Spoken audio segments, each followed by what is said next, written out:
I believe, at least 8 or 10 times. And he's one of the more talented players that we have in our room today. Now, Jason opens up, and it's land versus land Diregraph Ghoul. Andy's list has the usual 4 Gravecrawler, 4 Diregraph Ghoul, but he's also packing 4 Orzhov Charm, a card that Sam eschewed in his list, as basically Diregraph Ghouls, 5 through 8 sort of, as far as recurring Gravecrawlers go. Augur of Bolas from Jason Terry. Looks like was that a big whiff? Or did he get the Devour Flesh? I think it was a big whiff. Maritime Guard's still perfectly respectable in this situation. Perfectly respectable gentleman. Shockland for Andy. Godless Shrine. Godless Shrine and Orzhov Guildgate are 2 of the keys to making this deck work for sure. Oh, wow. Woo. Wow, that was unexpected. Orzhov Charm, get out of the way. I'm going to get some damage in. The Vendetta functionality of Orzhov Charm, destroying Augur of Bolas at minor cost.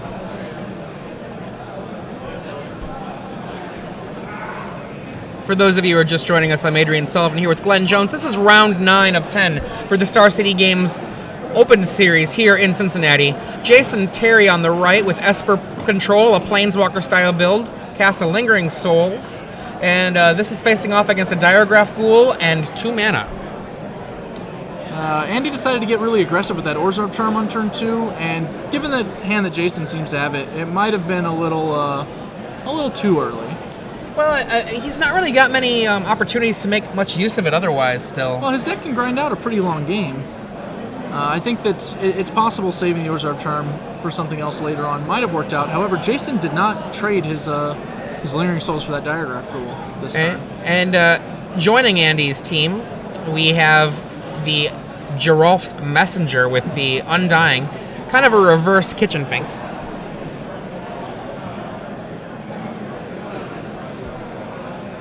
Jason taking the offensive. It looks like he's trying to capitalize on that early Shockland and Orzhov Charm with his Lingering Souls tokens. After all, there's plenty of time to block when your life total is much closer to 0.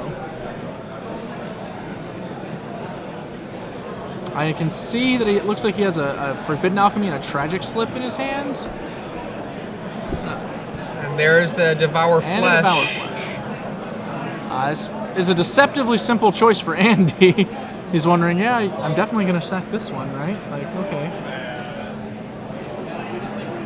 I don't know if that's such a simple choice. I mean, yes, the Diregraph Ghoul dies forever, but at the same time, if he sacrifices his Geralf's Messenger, that means Jason Terry can use a Supreme Verdict to forever remove the Geralf's Messenger. Also true. In for 2, says Andy, knocking Jason to a low 8. In the last time we saw Jason, he was playing against the Aristocrats deck, and he was very willing to take a lot of damage in order just to build for a stable board. And maybe we see now with that second Geralf's Messenger why Andy didn't seem to hesitate getting rid of that first one to the Devour Flesh. Tragic Slip is going to remove a Geralf's Messenger somehow. Yep. That looks like the one that was already wounded.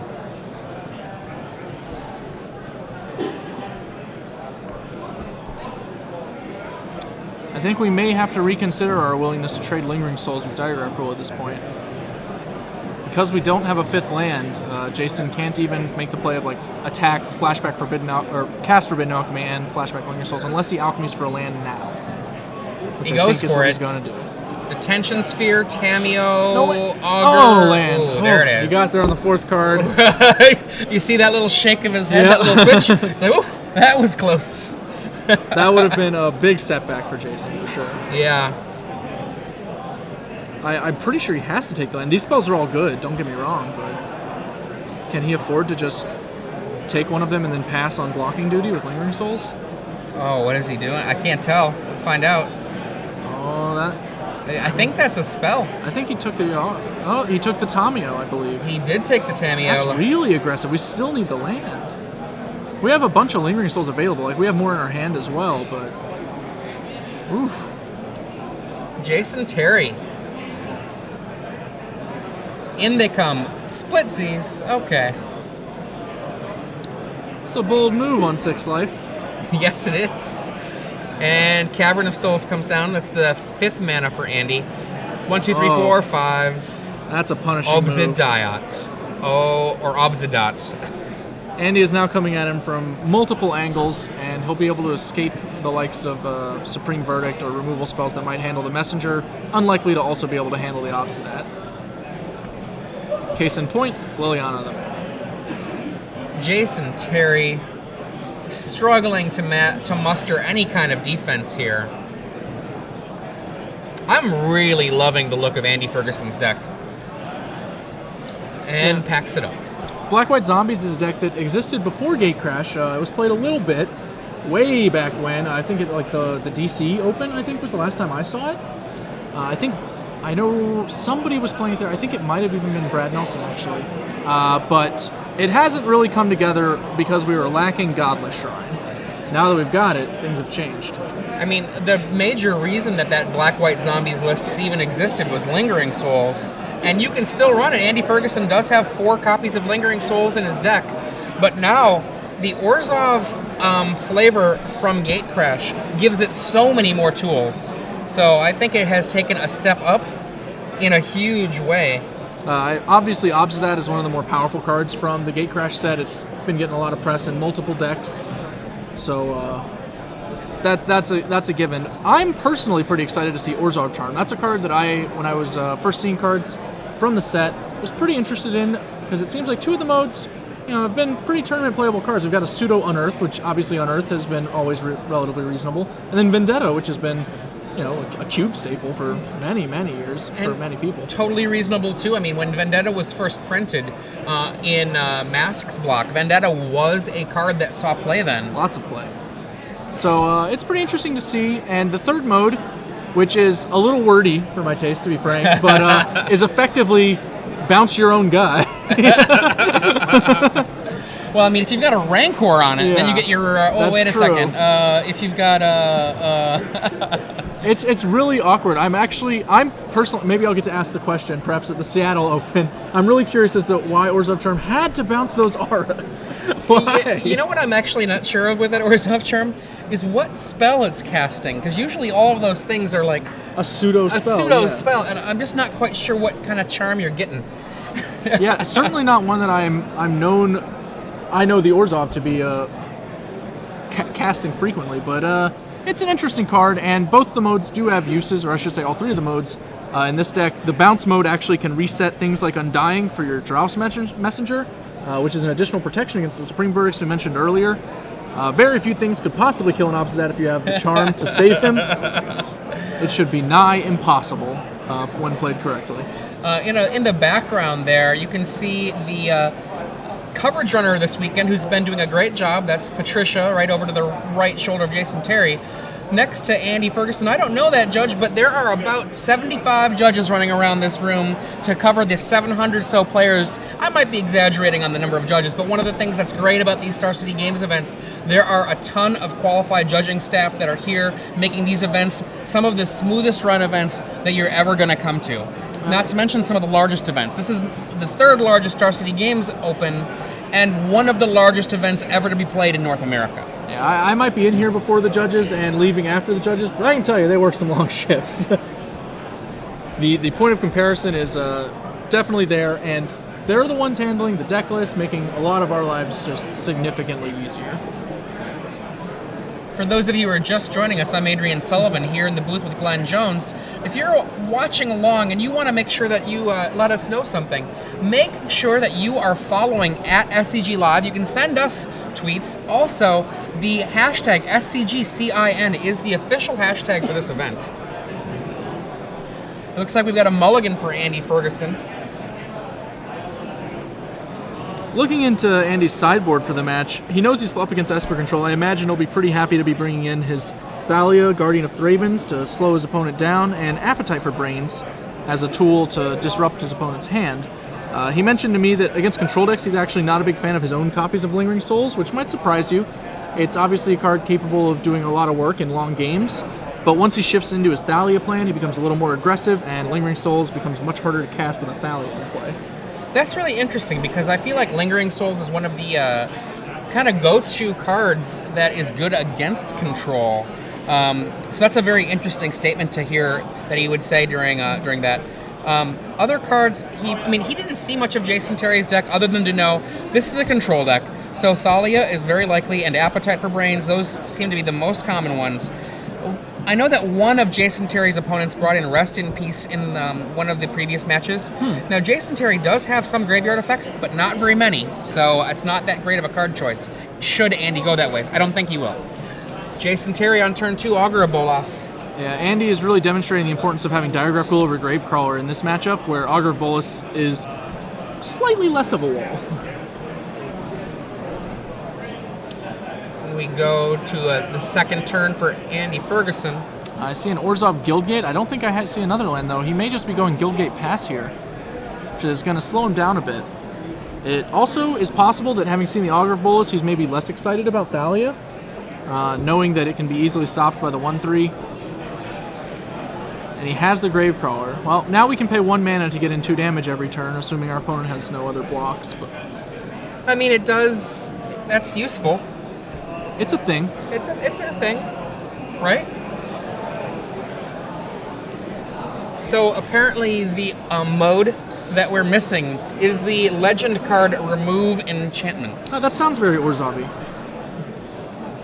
From their Legends days. Syndicate goes way back, I guess. That's a stretch by me, by the way, to try to find something that is similar to that. So, because if you look at Remove Enchantments, it's not exactly that. Yeah. Okay, Jason Terry with Lingering Souls, and Andy Ferguson untaps and comes on in with a team. This is an interesting attack. I'm curious how Jason will block. I honestly am not sure how I would block. I feel like Augur and a Spirit, or maybe 2 Spirits on Diregraph Ghoul might be correct, to just guarantee you kill that guy, and then hope the Gravecrawler gets taken care of with a Flashback Lingering Souls or something, but he's going to go for the more gentle block. And the Gravecrawler returns. Another land added to the table. Orzhov Guildgate. Jason does have Supreme Verdict rolled up, which might be one of the reasons he's okay with taking it slow and not really putting much effort into killing a creature that'll die when he eventually casts that card. Lingering Souls flashed back. Flashing back Lingering Souls kind of indicates he doesn't intend to cast Supreme Verdict anytime soon. One of the things we did see that Jason has done with this deck is he has gone beatdown very many times. We saw him finish 1 game in 3 minutes with this deck. Wow. Just on the back of To the Air plus Sorin. That's fast. Sorin can turn games around like that very quickly. I saw some people playing, or I should say specifically Trevor Petrilli, one of our undefeated players, playing the Aristocrats against an Esper deck, and he really worked Sorin's emblems to just make every small creature a gigantic threat until eventually his opponent, in this case Open Champion Michael Valfato, just ran out of gas.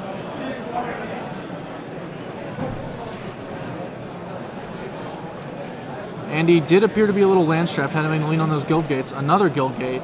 One of the things, that's the 3rd Guildgate we see in play for Andy. I wonder if his mana is, as someone else said recently, too good.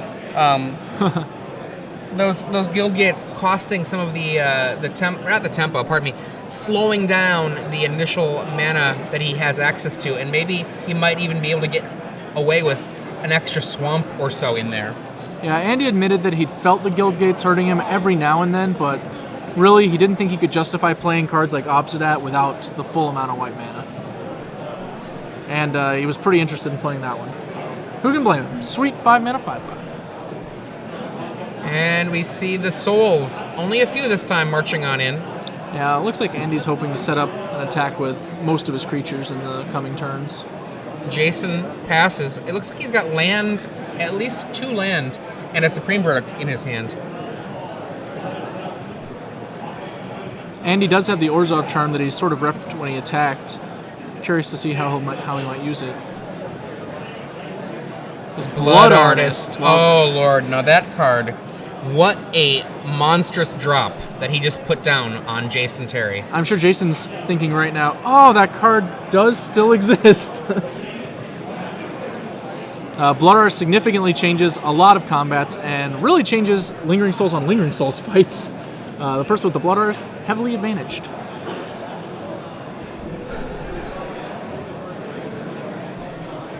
Jason Terry looking for some way to make this not too terribly painful. Looks like he's going for max pain here. Yeah. Now, interestingly, Andy right now can actually play around Supreme Verdict with his Orzhov Charm. If the Diagraph Gold gets swept up, he'll be able to rebite at the end step, untap, replay Gravecrawler. But if he does that, he's giving up the opportunity to just cast Gravecrawler right now. I'm kind of curious to see which way he'll go. He can also just flashback Lingering Souls. Another line. Looks like he's going for something. He's going with the flashback.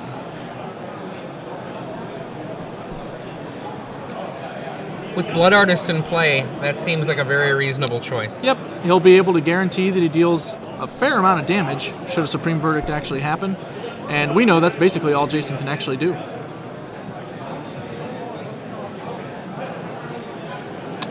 The innocuous 0-1 uncommon for 2 mana has really just completely changed the landscape of this game. And we see Jason Terry go in for 3 damage here. This is what we like to call the I have Supreme Verdict attack. And Andy is looking at that as the possibility. Yeah. And Andy takes 1 from Augur and then drains 2. He should be getting 4, right? For the block? Oh, yeah, 4. Yeah, it's going to be... And then drains 4, pardon me, from the spirits. I only did 2 because Jason hadn't put his in the graveyard yet. So that'll put Jason at 7, and now he's going to cast the Supreme Verdict and go to 4. Wow, Blood Artist just destroying Jason there. Jason in a lot of trouble right now. He does have a Forbidden Alchemy, so he'll be able to gas up if he gets to untap safely, which he should. Ooh, I think Andy just drew Sorin, though. Oh, now Jason Terry crumbled to Sorin one of the last games we saw him play. Looks like Andy's got a fair amount of gas. He has Cartel Aristocrat, Restoration Angel, Sorin, and I believe another copy of Lingering Souls. He wisely goes for the Sorin, which definitely not going to kill Jason the fastest, but it's the most durable of his threats by far. Yeah, get this out here while you can.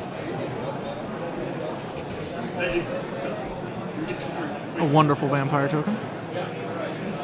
Back to Jason Terry, now at 4 life. A Supreme Verdict, Forbidden Alchemy, a Jace, I believe, Architect of Thought? Or is that I think that's a Jace. I feel like if you had a Jace, you would Forbidden have Alchemy, that I'm wrong, it was not a Jace. His own Sorin, a Detention Sphere. He probably has to take just one of those answers. I'm not sure which one. I guess does it matter? I can't really think of a special reason why it would. He takes go with the Sorin.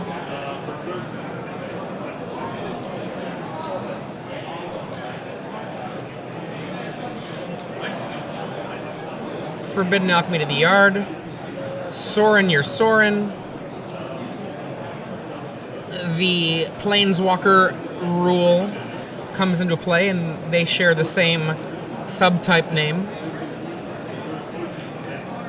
Well, Andy, if I'm using their incorrect terminology, my apologies. It's close enough. I say it's close enough. I still like thinking of it as the legend rule, but it's not exactly that either.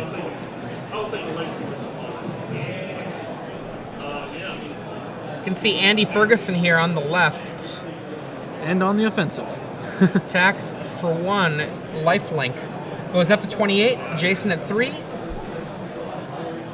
All these options. It's awkward because he has Restoration Angel in his hand, but he needs to commit slightly more threats to the board just to get a 1-turn clock going beyond the Angel itself, which is going to be a viable threat throughout the game.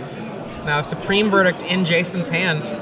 Very likely to be cast on this next turn. Andy, it appears as a Godless Shrine, is considering taking 2 to play another creature. I feel like that's probably a little too bold for him to do here. Oh, he takes 2 and passes. He's going to hold open that Orzhov Charm for his Diagraph Pool. Ouch. That is a tough spot for Jason. He's probably going to have to think that one through as well. He's thinking, this Black-White Zombie kid, he just took 2 for a shock land, but didn't play anything. What's going on? And now he's looking through, and he actually put his finger on that Diagraph Pool. He knows. He saw the Orzhov Charm in game 1. He remembered. I mean, it doesn't look like he has very many options. It looks like he's got land, Supreme Verdict. Yeah.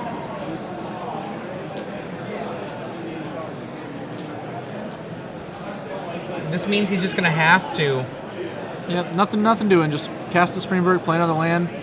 And then hope that things don't go too badly. Yeah.